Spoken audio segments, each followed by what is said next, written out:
Texas. Howdy, y'all. Just here on this flat PVC Duralast roof system, and we're in the path of the recent tornadoes that came ripping through Dallas at the end of last year, and it took these chillers up on top here and actually knocked them off of their spot, and they started tumbling across the roof system here and caused actual penetrations in the system. So you can see over here, these things got knocked off, and they were actually penetrating the roof system here and in multiple other locations, and caused water to get into the membrane, underneath the membrane and into the underlayment system.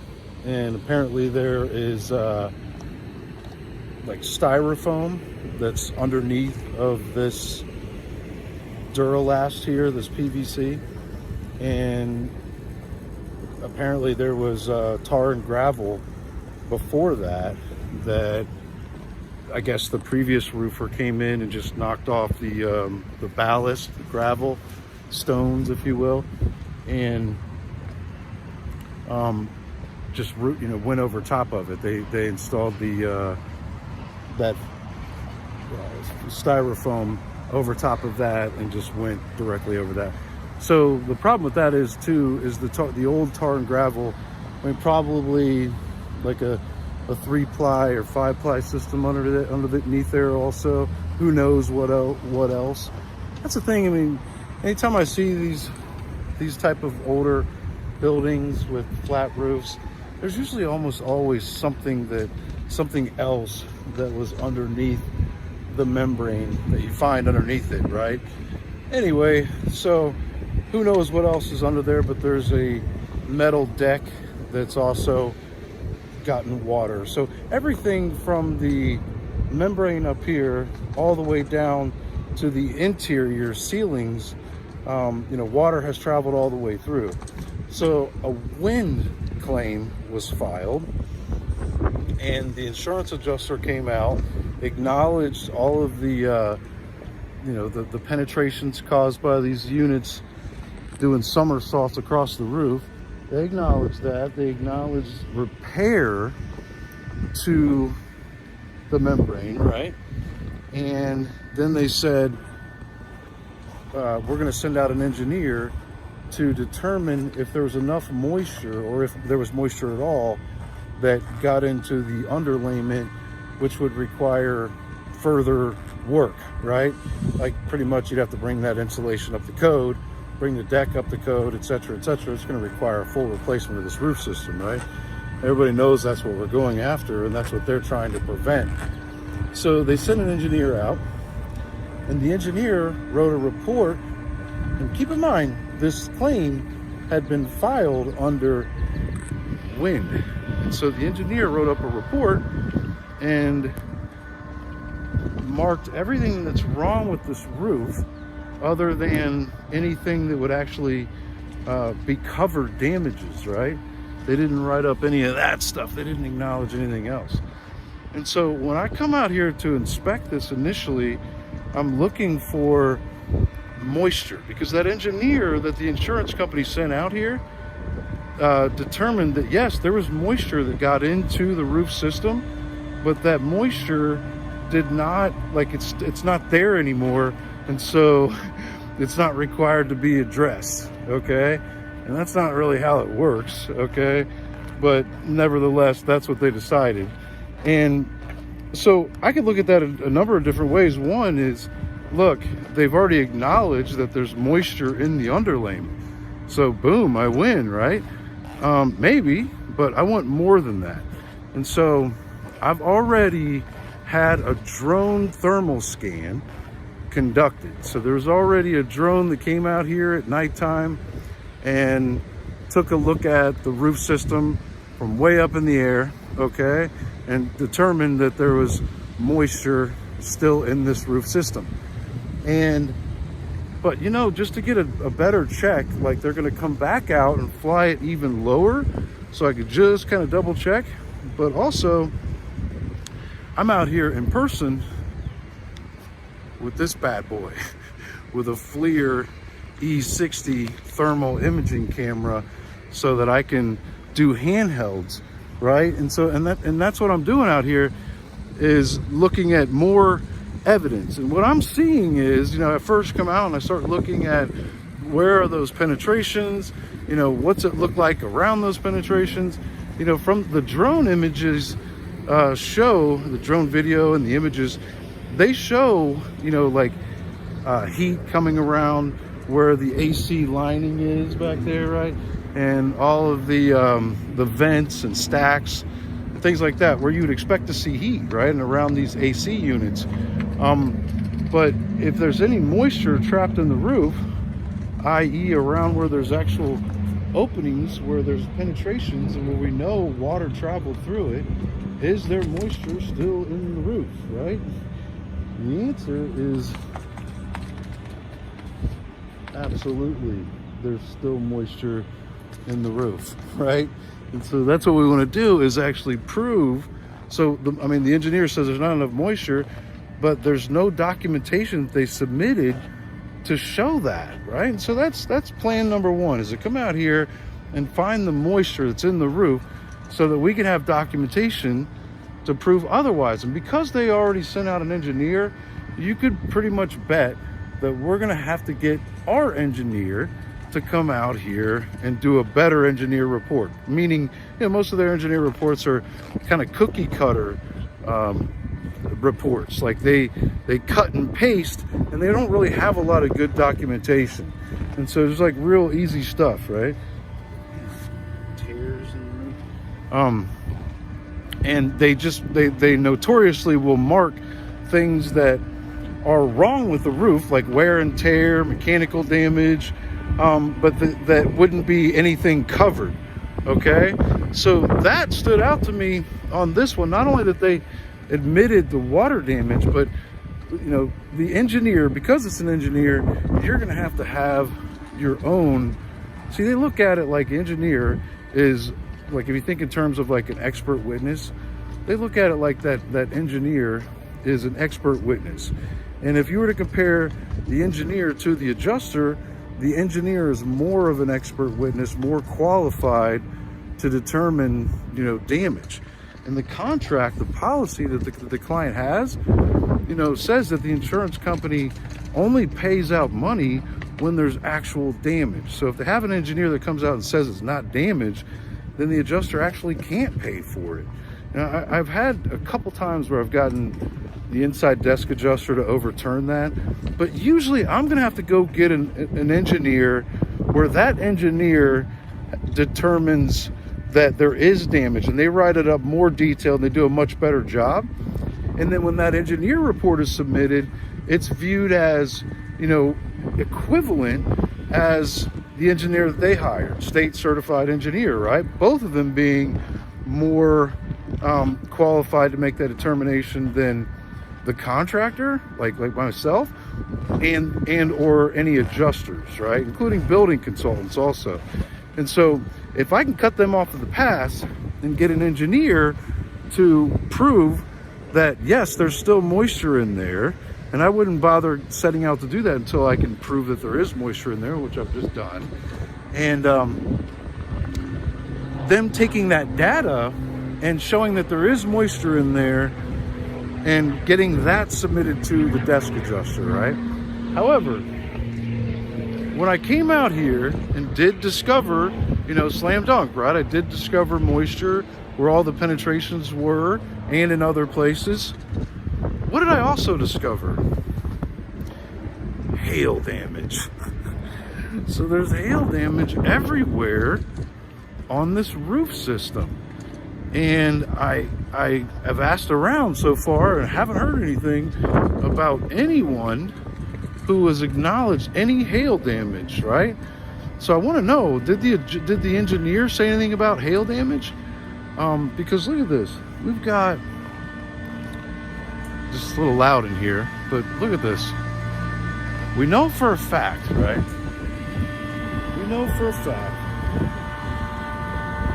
that there was hail, okay? Like we know for a fact that there was hail damage here. You can see it all over the place, right? We know that there was hail here. We're seeing hail splatter so we see that first. We go and look at other soft metals, and we can see that there's actually hail damage all over this roof system. We go along the coping here, this coping system, and you can see hail damage everywhere all over this coping. And as you can see, the coping, see all that hail splatter down there? You can probably see it from where this camera is. All of this parapet wall here, the membrane, you can see the PVC just goes all the way up and wraps around it, and underneath this other piece of flashing on the edge there. If I see it better from that angle, right?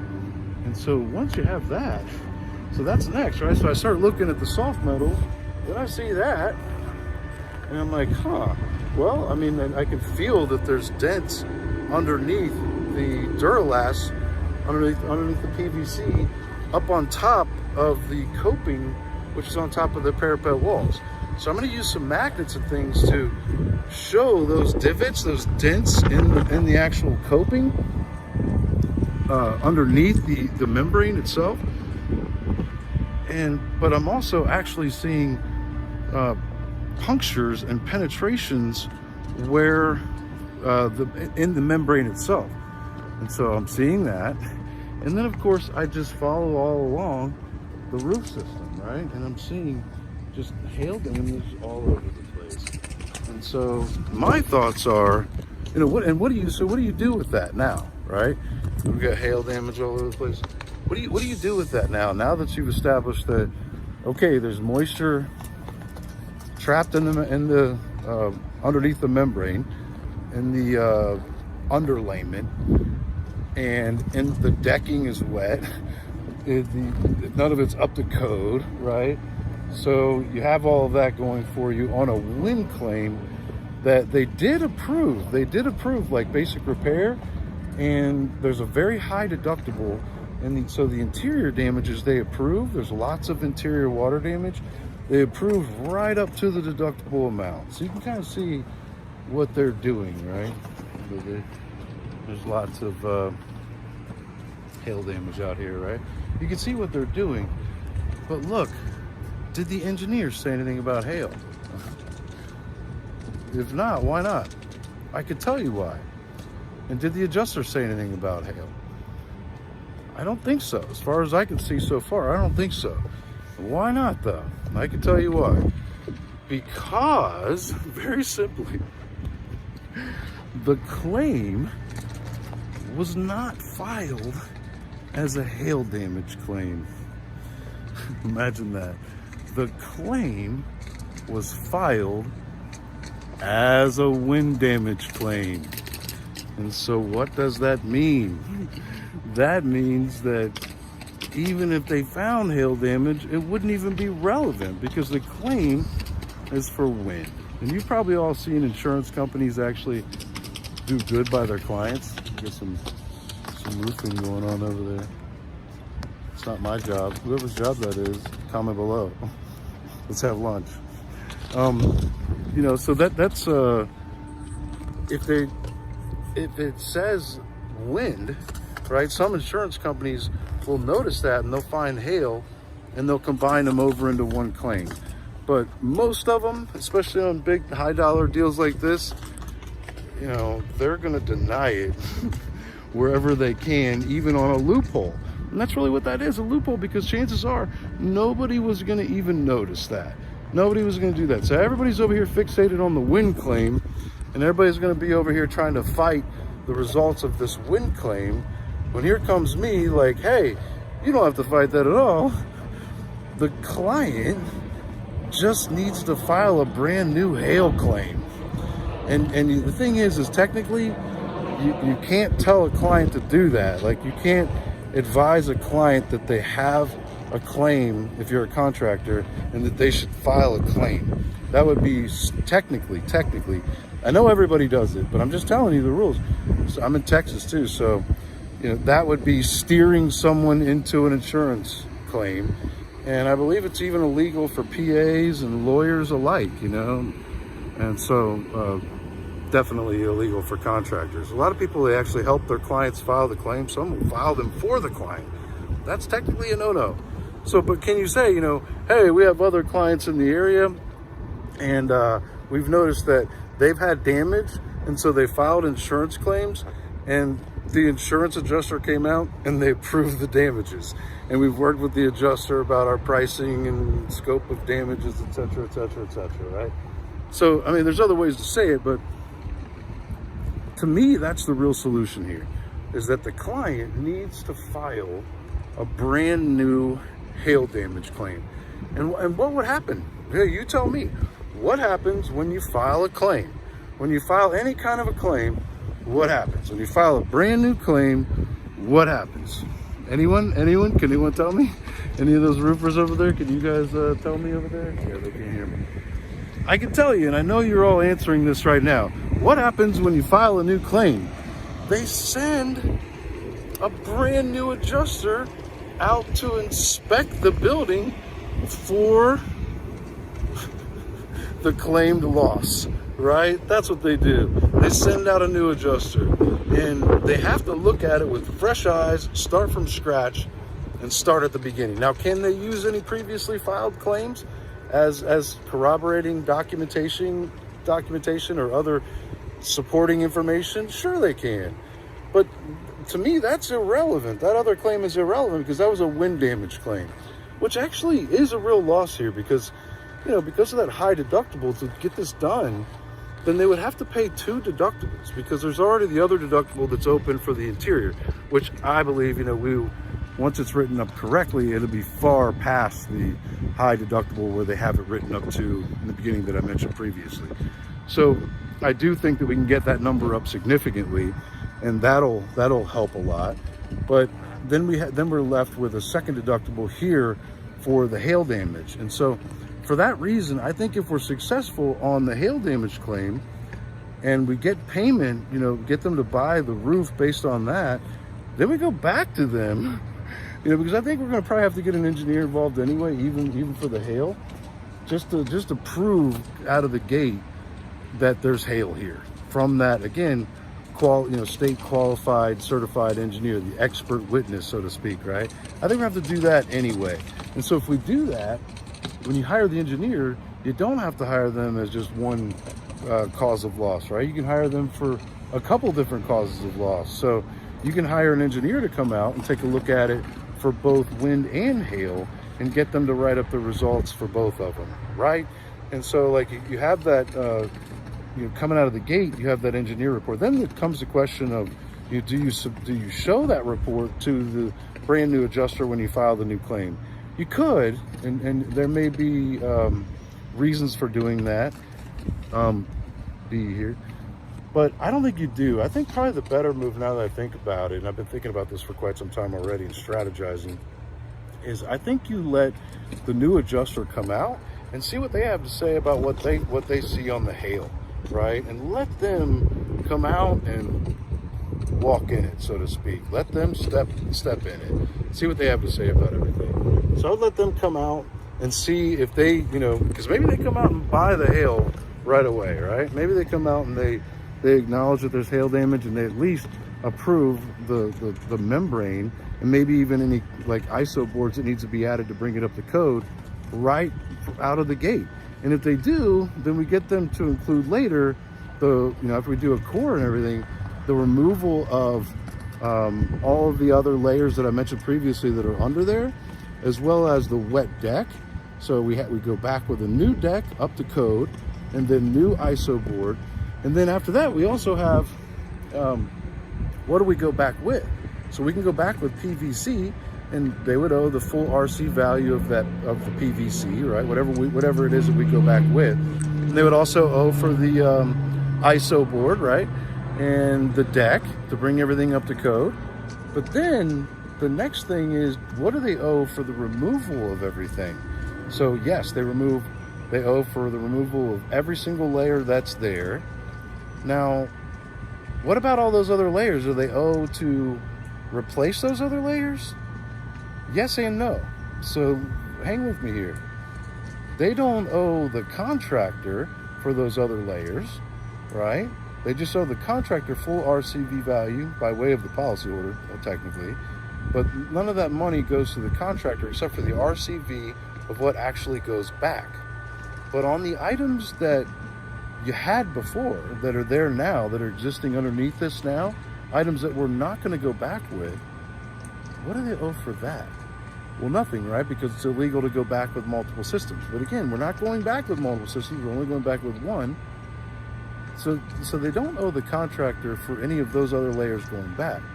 But don't they owe the property owner at least up to the full ACV value of every single layer that exists now?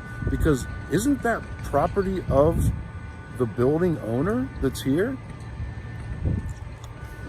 That may not be a question for me to be the expert on. Maybe we need a policy expert in here to make that determination. I can only tell you what I've done before, what I've seen.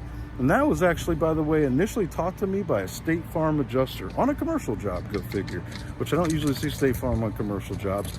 But I learned that from a State Farm adjuster, and I've used it many times. And what I do is I get that in the estimate, all of those materials in there with the description that says that I have all of the layers in the estimate. Of course, we're only going with one layer going back and all code required items, but I have all the items in there simply for the purposes of the client being able to calculate their ACV value. And this, of course, is upon request of the client. And to make that a true statement, then you've got to get the client to make that request. So I think you educate the client and let them know what options they actually have, and then ask them, do you want me to put it in the estimate so that the adjuster and the insurance company can properly calculate your ACV property or not? I think you can just about guarantee that any property owner is going to want you to include that in the report, right? Especially when they have huge deductibles. So, this roof I think is about 220 or 230 square or something like that. It's a pretty good sized roof, and like I said, there's lots of interior damage. And once you take all those layers off, and all of the components and everything associated with doing this job, but once you take all those layers off down to the deck, replace the deck, replace the OSB, get full ACV value for the property owner on every layer that exists now that's there up to the ACV, and then full RCV on the top layer, and then you max out the interior. And I don't mean max out in a bad way, I mean max out like let's make sure that everything that's supposed to be there is actually there, right? That's what I'm talking about. That's what I mean. So I'm not talking about going in there and adding a bunch of fluff in there to max this thing out. No, I'm talking about things that are actually reasonable and accurate and correct, which should be in there. So anyway, that for me starts today on at least 300 to 400 photos of this roofing system. I've got the thermal drone footage. I'm gonna have more regular drone footage. I'm gonna have a closer in thermal drone flight. I've got the handheld for up close stuff. Got my camera for 300 to 400 photos. I've got a lot of other things here as well that I'm going to use to assess this roof system. Then after that, I'm going to inspect every exterior other elevation, like everything else on the exterior. So all of the exterior elevations I'm going to also inspect. The north, west, front, right, rear, left. How about that? That's the direction I actually go in, not actually the directions. I go with front, right, rear, left, all the elevations. And then in this building, I intend to inspect every room, closet, and hallway and document what it is that I find. And so From there, I say the move is to go ahead and get an engineer involved to back up what I found, and actually before that to do more weather data research, because we want to, it's one thing to find hail damage, but just saw actually yesterday where they say, yeah, it's destroyed by hail. That's true. But we've already, paid a hail claim back in 2012. And from what we could see, it's the same photos, so I try not to get too excited when I just see hail. You have to get coverage applied first. So, but I think, we have the coverage already on wind, but you definitely have hail all over this thing as well. You've got penetrations, and you see the hail splatter. And in addition to the splatter, you can see where the finish has actually been compromised. Like the lifespan of the membrane is absolutely compromised. But then you have the coping. You have a lot of actual fractures, like thousands of them. I would say hundreds, but probably thousands. And so I just think we just start to document that, get the engineer to back it up. We have a brand new, fresh hail claim. And I bet you, we'll follow up with this at a later point in time, but I bet you that just that alone, starting with a brand new hail claim, you just never know. You might actually get the adjuster, the initial field adjuster that comes out on that, to just buy it right there, but we don't expect that, right? We expect to have to work harder for it. So that's what I intend to do. Stay tuned.